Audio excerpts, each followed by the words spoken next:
जय हिंद दोस्तों, स्वागत है आपका हेलो शिक्षा के ऑनलाइन प्लेटफॉर्म पर। एसएससी जीडी एग्जाम 2023 1 फरवरी की परीक्षा दोस्तों हो चुकी है। कंप्लीट एनालिसिस लेकर आया हूं। जैसा कि हर बार हेलो शिक्षा आपके लिए थोड़ी देर में लेकिन व्यवस्थित और विस्तृत एनालिसिस लेकर आता है। सारे प्रश्नों को बहुत ही अच्छे तरीके से, जो लोग पुराने हमारे अभ्यर्थी हो तो जानते हैं तथा नए लोग भी जान लेंगे। पूरे प्रश्नों को देखिए, कुछ इस प्रकार से हम प्रश्नों को डिजाइन करते हैं और सारे प्रश्नों का सिस्टम आपको, जो भी हमें प्रश्न मिले हैं दोस्तों, सबको बहुत व्यवस्थित तरीके से आज आपको बताने वाला हूं। तथा मेरा मकसद होता है सिर्फ और सिर्फ आपको प्रश्नों को याद करवाना, ताकि आपकी आने वाली परीक्षा में ये प्रश्न अगर आए तथा इनसे संबंधित भी प्रश्न बने तो वह छूटे न, आपको एकदम जबानी याद रहे और प्रश्न देखते ही आप टिक कर लें। कुल मिलाकर सफलता प्राप्त करना ही मेन मोटो है। तो चलिए शुरू करते हैं आज की क्लास। दोस्तों फिर से वही गुजारिश आपसे कि अगर नए हैं तो प्लीज सब्सक्राइब कर दें।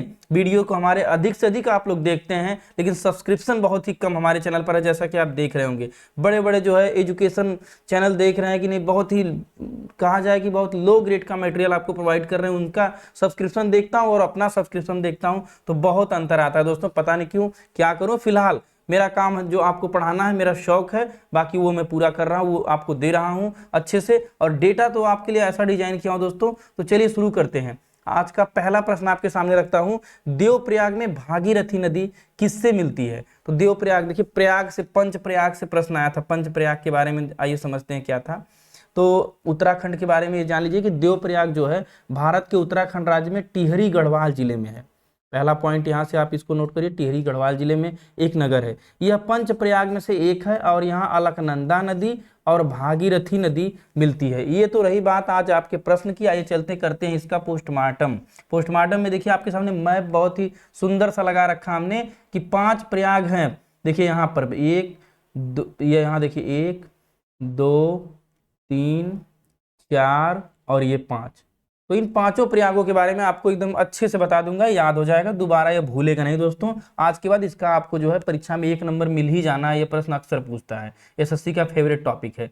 तो देखिए पहला जो है अलकनंदा, यहाँ पर देखिए अलकनंदा इधर से आती है और इधर से धौली गंगा, तो दोनों जहां मिलती हैं उस पॉइंट को दोस्तों विष्णु प्रयाग कहा जाता है। पहले जो है विष्णु भगवान है तो विष्णु प्रयाग कहा जाता है। ध्यान दीजिए, सबसे ऊपर ट्रिक भी आप थोड़ा माइंड में सेट करिए, चीजों को रिलेट करिए कि सबसे बड़ा जो है ब्रह्मा के बाद विष्णु ही आते हैं, तो विष्णु प्रयाग जो है यहाँ पर हो जाता है। उसके बाद जब थोड़ा आगे बढ़ती हैं नदियां, दोनों संगम मिला करके, तो इधर से देखिए एक नदी आती है नंदाकिनी जो है यहाँ। तो जो ये जो इधर से आती है तो नंद प्रयाग बन जाता है, यहाँ पर जो ये मिलती है तो नंद प्रयाग में। और आगे जो है पिंडार गंगा नदी है, जब वह आगे आकर बढ़ती है तो कर्ण प्रयाग बन जाता है। बीच में कान जो हमारे बीच में होता है ना, ऊपर सर है नीचे गर्दन है, बीच में कान है, तो इसको थोड़ा ट्रिक बना के याद करेंगे कि कर्ण प्रयाग। और महाभारत में भी कर्ण जो है ना इधर का रहा ना उधर का, बेचारा बीच का रह के फंस जाता था। तो कर्ण प्रयाग सबके बीच में है, 2 प्रयाग ऊपर, सबसे ऊपर विष्णु, उसके बाद नंद जी यानी कृष्ण जी विष्णु के जस्ट नीचे, उसके बाद जो आपके कर्ण यानी जो है कर्ण प्रयाग। ट्रिक थोड़ा सा समझिएगा। फिर रुद्रप्रयाग, रुद्रप्रयाग जो इधर से मंदाकिनी दोस्तों जब आकर मिलती है, यहाँ से देखिए मंदाकिनी ऐसे, तो ये बन जाता है आपका रुद्रप्रयाग। आगे जैसे बढ़ते हैं इधर से भागीरथी नदी आती है, और भागीरथी जब आती है तो आपकी बनती है गंगा मैया। और गंगा मैया के बारे में आप जानते हैं अच्छे से। एक बार जो है वीडियो को लाइक करिए। गंगा मैया जो है आपकी यहाँ पर बन चुकी हैं। देवप्रयाग और भागीरथी आकर के गंगा आगे बहती हैं, और फिर गंगा बहते हुए जान ही रहे हैं आप जो है कि पश्चिम बंगाल में जो है सुंदरबन डेल्टा ब्रह्मपुत्र से मिलकर बनाते हुए जो है गिर जाती हैं, ये तो आप जान ही रहे हैं। यमुनोत्री भी आगे आकर गंगा में मिलती है। जो गंगा यमुना का सरस्वती का संगम आपके प्रयागराज इलाहाबाद में होता है, इलाहाबाद के विद्यार्थी जानते हैं। विश्लेषण एकदम पसंद आएगा दोस्तों। आपकी परीक्षा इस बार आपको सफलता पानी है। माँ बाप का जो फोन आता है बार बार और पूछा जाता है कि बेटा क्या हुआ, रिजल्ट हुआ कि नहीं, तो जैसे मैं तो एक नहीं बल्कि कई बार जो है आप सभी के प्यार सम्मान और अपने माता पिता और गुरुओं के आशीर्वाद से कई बार मुझे सफलता प्राप्त करने का मौका मिला। पुलिस भर्ती परीक्षा क्रैक किया, सुपर टेट क्रैक किया, टेट को तो मैंने जो है कई बार क्रैक किया, तो एसएससी जीडी को क्रैक किया। आज मैं शिक्षक की नौकरी कर रहा हूँ, आप लोग कई बार मैंने बताया, ताकि आपके अंदर मोटिवेशन आए। जो लोग कहते हैं दोस्तों ना सरकारी नौकरी पाना मतलब भगवान की प्राप्ति है, मैं कहता हूं सरकारी नौकरी पाना मतलब अपने सपने को पूरा करना है, और सपने को पूरा करने में कोई ऐसी बड़ी बात नहीं है, करके रहेंगे। निम्न में से किस खेल में मैदान की अंडाकार आकृति और पिच की लंबाई 22 गज होती है? वाह रे एसएससी, एसएससी आजकल एकदम समझ लीजिए कि टू मच क्वेश्चंस पूछ रहा है। अब मैदान की आकृति अंडाकार, तो हम भी आपके लिए ऐसा ग्राफिक्स लेकर आए कि आपको एकदम रट ही जाएगा। यह क्रिकेट की पिच है, आप देखते ही समझ गए होंगे। हाँ, ये पूरी पिच आपकी है और अंडाकार आप देख रहे हैं, यही आकृति को ये जो है अंडाकार बोल रहे हैं, जो यहाँ से जो है ये वाली आकृति आपकी बन के आ रही है।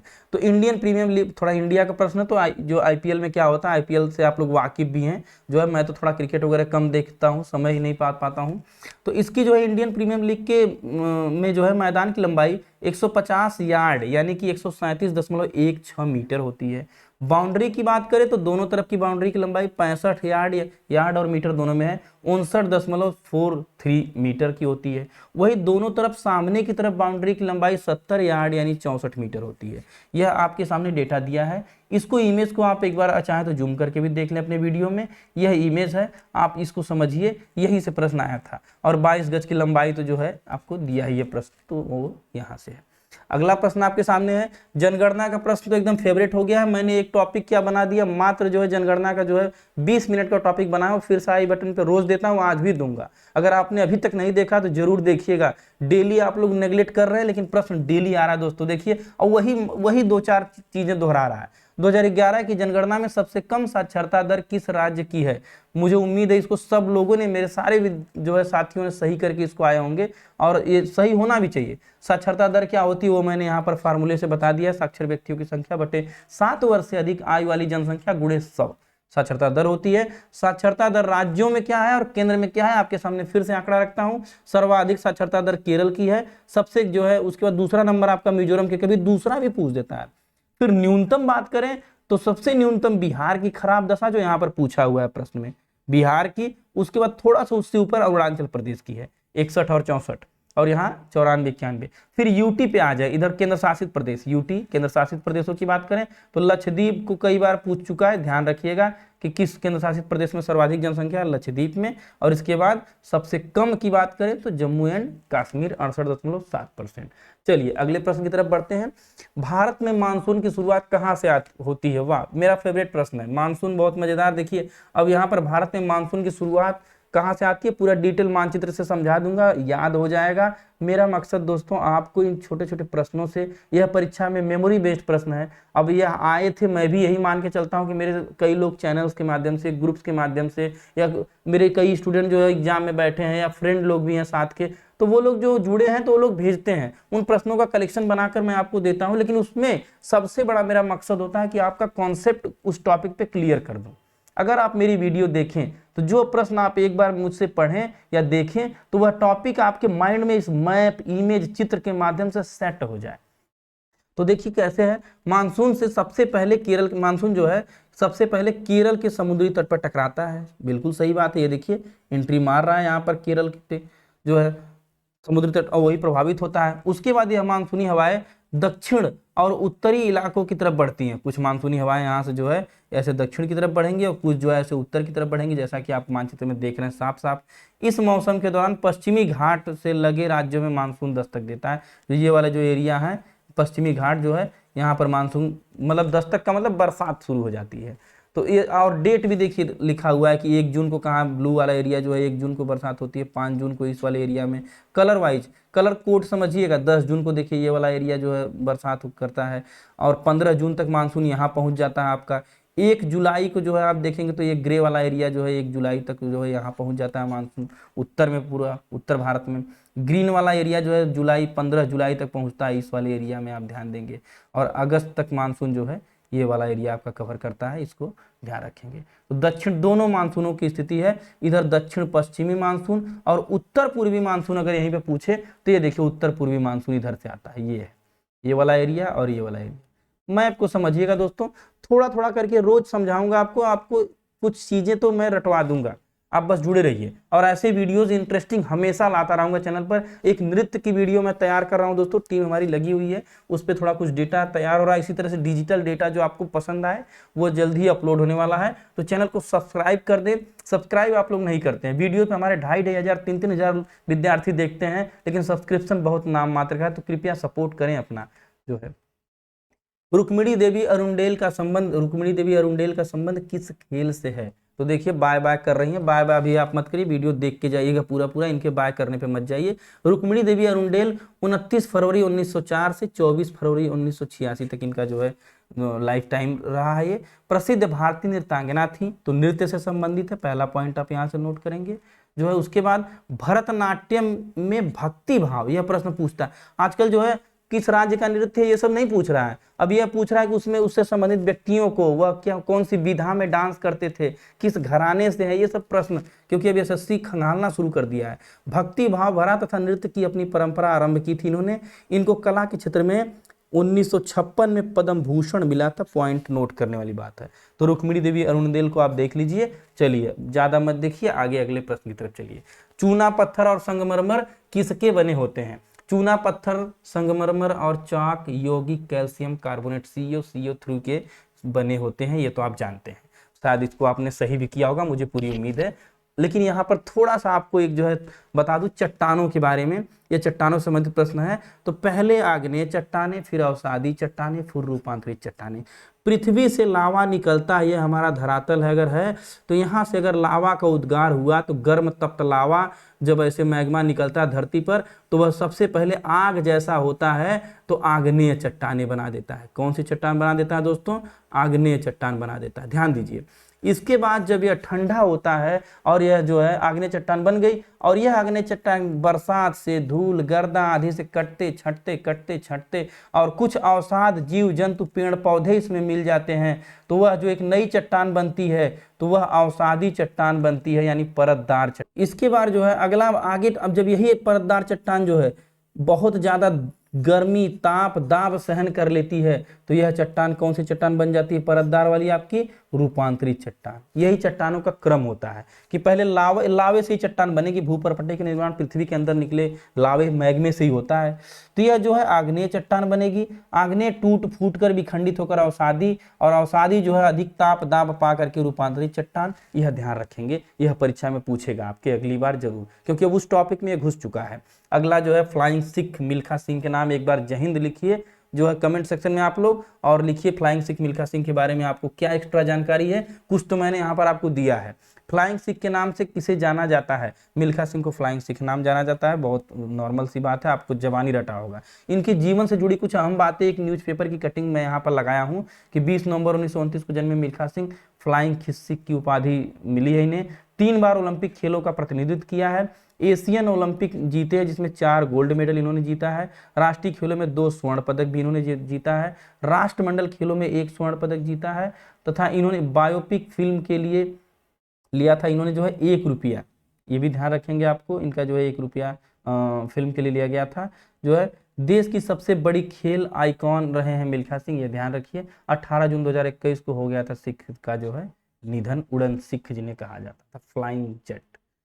चलिए ये प्रश्न कल वाला प्रश्न है, ये ना सोचिएगा कल का मैंने लगाया, आज भी आया था, कई बच्चों ने मैसेज किया, कई ग्रुप्स में चल रहा था, वही फिर उठा के लगा दिया हूं। मैं तो रोज कहता हूं कि रिपीट कर रहा है, जिनको परीक्षा देने जाना है वो आप लोग छोटे छोटे विश्लेषण मोबाइल में जो लोग रिकॉर्ड करके डाल देते हैं परीक्षा होते ही 10 ही मिनट में, मुझे समझ में आता है जल्दी क्या रहता, तो वही वाला देख लेते हैं, आपको लगता है मैंने पूरा परीक्षा में आया हुआ विश्लेषण देख लिया। असल विश्लेषण ये है दोस्तों जो मैं दे रहा हूँ टोटल।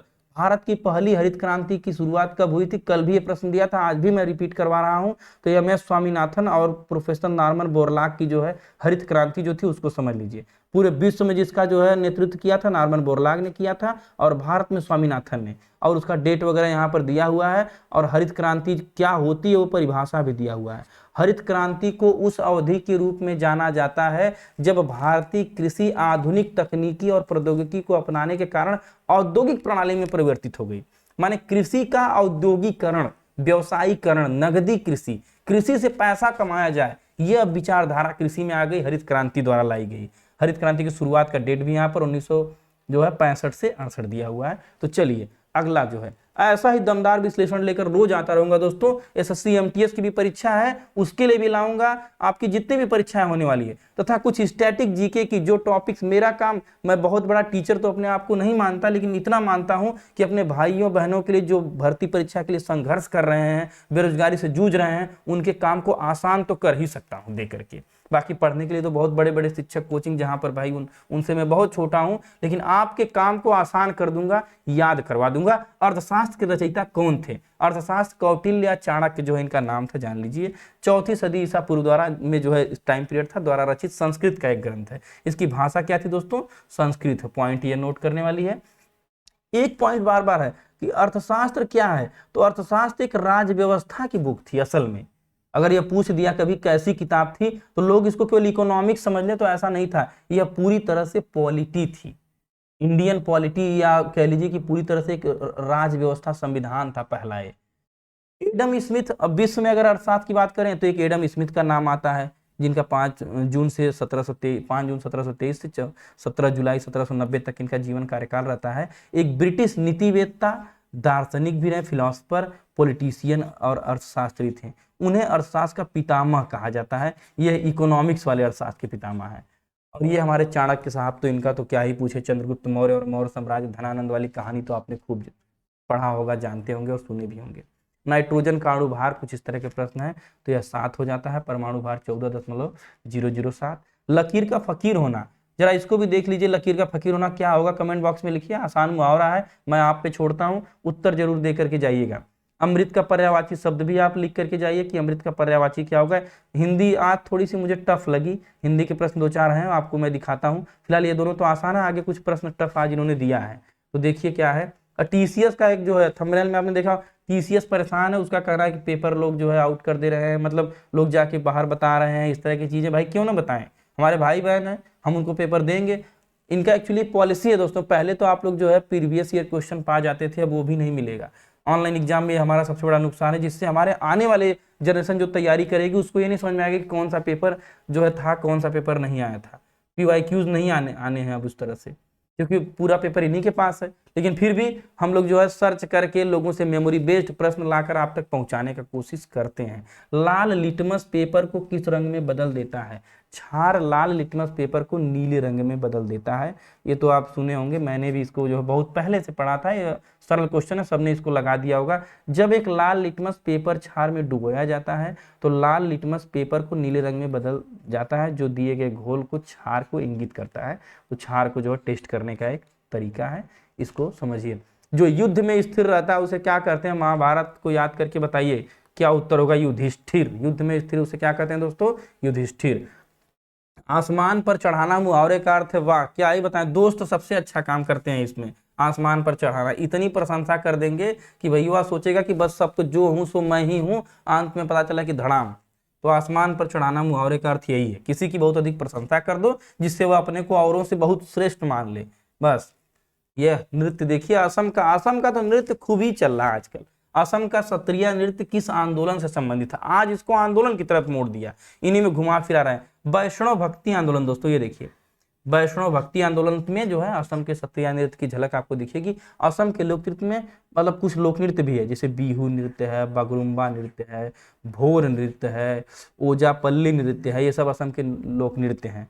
जो है असम कई समूहों में निवास करता है, मंगोलोल, इंडो वर्मा, भारत ईरानी, आर्यन, राभा, मतलब एक मिली जुली कल्चर असम में है। पूर्वोत्तर में आप जानते हैं कि कुछ उधर चीन तिब्बत से कल्चर आ जाता है, तो कुछ इधर आपके म्यांमार की तरफ से जो है वर्मा की तरफ से कल्चर आ जाता है।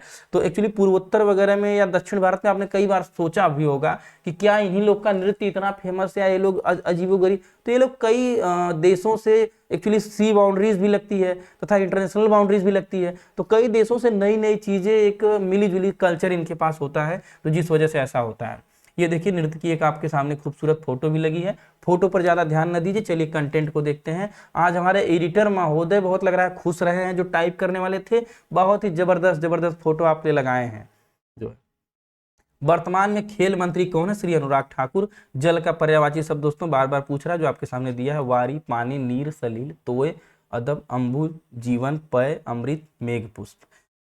जुलाई 2012 में भारत की राष्ट्रपति कौन बनी है? 2022 भारतीय राष्ट्रपति चुनाव में 16वां राष्ट्रपति का चुनाव हुआ था दोस्तों। 2022 में भारत के राष्ट्रपति का चुनाव करने के लिए आयोजित किया गया था, क्योंकि वर्तमान में राष्ट्रपति रामनाथ कोविंद साहब का कार्यकाल समाप्त होने वाला था। तो भाजपा उम्मीदवार द्रौपदी मुर्मू ने विपक्ष के उम्मीदवार, जो ये भी ध्यान रखेंगे, अगर आप में ये पूछ देगा यशवंत सिन्हा को जो है 2,96,624, ये नहीं पूछेगा, इतना बड़ा डेटा मतों से हराकर जो है श्री विजय प्राप्त की थी, ये ध्यान रखेंगे। दोनों का कंपैरेटिव डेटा जो है अब विकिपीडिया का आपको जबरदस्त दे दिया हूं, यहाँ पर थोड़ा देख लीजिए। चुनाव की डेट क्या थी, कितने % मतदान हुए थे, 99.12% जो है द्रौपदी मुर्मू और इधर यशवंत सिन्हा साहब है, दोनों लोग।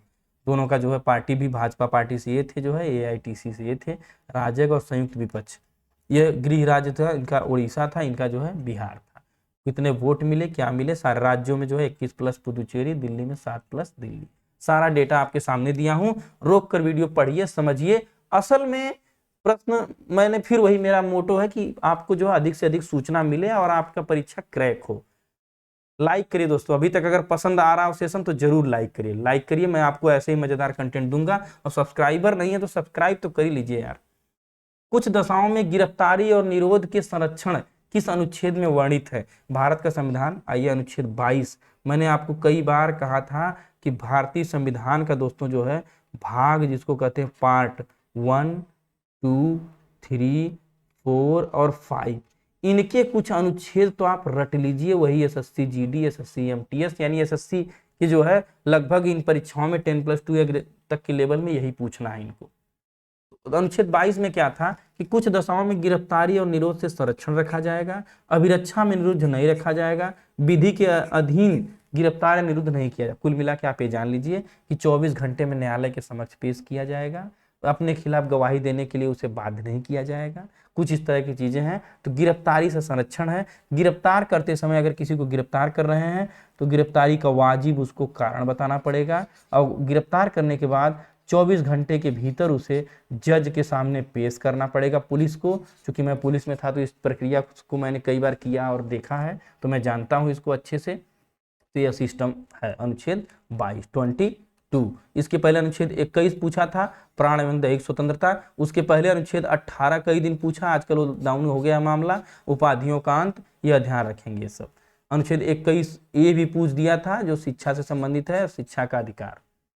बिजली का पर्यायवाची दामिनी, बिजुली, क्षण प्रभा, चंचला, चपला। बिजली का पर्यायवाची आपने जानता होगा। माता की पर्यायवाची बात दोस्तों आज दिल खुश कर दिया पेपर वाले ने, माता की पर्यायवाची पूछ दिया। आप लिखिए कमेंट बॉक्स में आप अपनी माता जी को क्या कहते हैं। माई कहते हैं, मम्मी कहते हैं, अम्मा कहते हैं, माता कहते हैं, माँ कहते हैं, सब जगह अलग अलग हैं। हम लोग तो जो है, चूंकि मैं बेसिकली जो है यूपी के वाराणसी क्षेत्र से बिलोंग करता हूं, तो हम लोग तो बचपन में माई ही कहते थे। हालांकि जब बड़े हुए तो थोड़ा मम्मी वगैरह कहने लगे, लेकिन माई अभी भी अच्छा लगता है। विवाहित महिलाओं द्वारा गणगौर का त्योहार किस महीने में मनाया जाता है? गणगौर एक उत्सव है दोस्तों, यह ध्यान दीजिए। उत्सव मार्च या अप्रैल महीने में होता है, जो होली के एक दिन बाद शुरू होता है और 18 दिनों तक चलता है। 2022 में यह 18 मार्च से 4 अप्रैल तक मनाया जाएगा। यह देखिए, आज वही बताया ना हमारे एडिटर महोदय, एक्चुअली सैलरी तो मिल नहीं पा रही है, आप लोग सपोर्ट दे रहे हैं कि चैनल से कुछ मिल पाए। मैं अब जो गवर्नमेंट जॉब से अपने टीचर की सैलरी पाता हूं, उसी से कुछ पैसे उन्हें देता हूं। तो लेकिन वो सोच रहे हैं बेचारे कि क्या करें कि अधिक से अधिक पैसे इनसे ले पाएं। आज उन्होंने बहुत अच्छी अच्छी फोटोज लगाई है, अब मैं कहाँ से अधिक सैलरी दे पाऊँ दोस्तों, मैं खुद जो है सैलरी पर आश्रित हूँ। हाँ, चैनल थोड़ा ग्रो करेगा, भाइयों का आप लोग का सपोर्ट मिलेगा, आप सभी का, विद्यार्थियों का कंटेंट पसंद आएगा तो हमारे एडिटर महोदय की मेहनत साकार होगी, तब वो ऐसे कंटेंट आपके लिए लाएंगे और दमदार। ये देखिए हमारे जो है जाबाज शेरों के लिए, जिनको देखकर जो है चीन और पाकिस्तान की ढीली हो जाती है। क्या ढीली होती है आप समझ लीजिए। 30 सितंबर 2022 से chief of defence staff CDS किसे नियुक्त किया गया है? CDS साहब, एक दुखद घटना आई होगी दोस्तों, आपने सुना होगा, जो है हमारे जनरल बिपिन रावत साहब का जो है हेलीकॉप्टर क्रैश कर गया। उसके बाद जो है ये पहले हमारे चीफ ऑफ डिफेंस स्टाफ थे, आप जानते होंगे इसको अच्छे से, यहाँ मैंने नोट में दिया भी है कि भारत के पहले CDS जनरल बिपिन रावत, इनका हेलीकॉप्टर जो दुर्घटनाग्रस्त हो गया, जिसमें इनका निधन हो गया, जो भारत के लिए अपूर्णीय क्षति था। 30 सितंबर 2022 को दूसरा चीफ ऑफ डिफेंस यानी CDS जो है retired lieutenant general Anil Chauhan ने पदभार ग्रहण किया। तो ये जो है प्रश्न पूछा गया था किसकी नियुक्ति हुई थी, तो अनिल चौहान साहब की नियुक्ति हुई थी। ये देखिए दोनों लोग का इमेज आपके सामने है। एक बार जय हिंद, जोरदार जय हिंद लिखिए दोस्तों, जय हिंद, भारत माता की जय। कमेंट सेक्शन में लिखिए, कमेंट सेक्शन गूंज उठना चाहिए। प्रश्न आज जबरदस्त आए थे दोस्तों। इनमें से कौन सा अप्रत्यक्ष कर का उदाहरण, देखिए छूट गया यहाँ र, इनका र होना चाहिए, उदाहरण है। थोड़ी सी तारीफ ईटर महोदय की कर दिया, तुरंत कांड इन्होंने शुरू कर दिया। अप्रत्यक्ष कर एक अप्रत्यक्ष, थोड़ा सा आप समझ लीजिए, टैक्स जो है, जो टैक्स होता है दोस्तों, कर जिसको टैक्स बोला जाता है, तो टैक्स दो प्रकार का होता है, एक होता है आपका डायरेक्ट और एक होता है आपका इनडायरेक्ट। तो इन दोनों को मैं यहाँ पर एक बार बता देता हूँ, जो लोग जानते होंगे बेस्ट ऑफ उनके लिए, जो लोग नहीं जानते उनको भी मैं समझा दूंगा, अभी आज के बाद नहीं भूलेगा। अप्रत्यक्ष कर एक प्रकार का वह कर है जो सरकार द्वारा मध्यस्थ से वसूला जाता है, सीधे सरकार को हस्तांतरित नहीं किया जाता है। अप्रत्यक्ष कर का उदाहरण सेवा कर, बिक्री कर या जीएसटी। मतलब समझ लीजिए कि अगर यह आपकी सरकार है और आप व्यक्ति हैं, ये आप है, मान लीजिए आप नहीं, कोई मान लीजिए कोई व्यक्ति है, आप तो बहुत सुंदर होंगे, ये जो है कोई व्यक्ति है।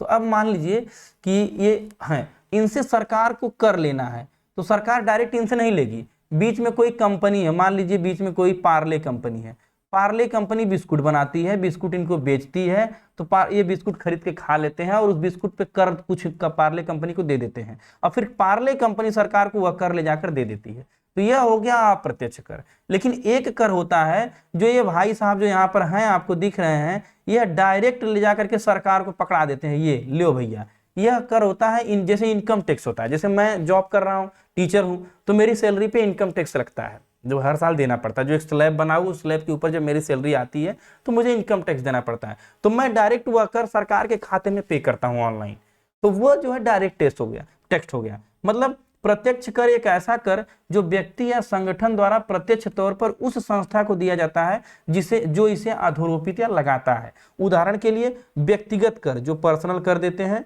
आयकर, वास्तविक संपत्ति कर, आपकी जो है प्रॉपर्टी है, घर का हाउस टैक्स वगैरह देखते होंगे ना, वो डायरेक्ट आप सरकार को देते हैं तो वह हाउस टैक्स हो। लेकिन जीएसटी जो होता है, अब जीएसटी मान के चलिए कि आपने कोई सामान खरीदा, कपड़ा खरीदा, कपड़े पे जीएसटी लगा, आपने दुकानदार को जीएसटी सहित बिल पैसा दे दिया, अब दुकानदार उस जीएसटी के पैसे को सरकार को देगा, तो वह अप्रत्यक्ष हो गया, और जो आप डायरेक्ट दे रहे हैं वो प्रत्यक्ष हो गया। यही दोस्तों डायरेक्ट इनडायरेक्ट कर का मतलब है। उदाहरण यहाँ पर सब दिया हुआ है, एक बार आप इसको अगर न समझ में आए तो एक बार और पढ़िएगा, वैसे मुझे क्लियर है कि आपको हो गया होगा क्लियर। ये बीच में आपके और सरकार के बीच में कंपनी है तो वह अप्रत्यक्ष हो गया, डायरेक्ट नहीं मुलाकात सरकार से हो रही है, लेकिन डायरेक्ट सरकार आपसे जो पैसा खींच ले रही है तो वह जो आपका प्रत्यक्ष कर हो गया। अगला प्रश्न, आकर्षण का विलोम शब्द क्या है? तो आकर्षण का विलोम, आप लोग को आकर्षण बहुत होता है, इसका विलोम शब्द आप स्वयं बताइए क्या है।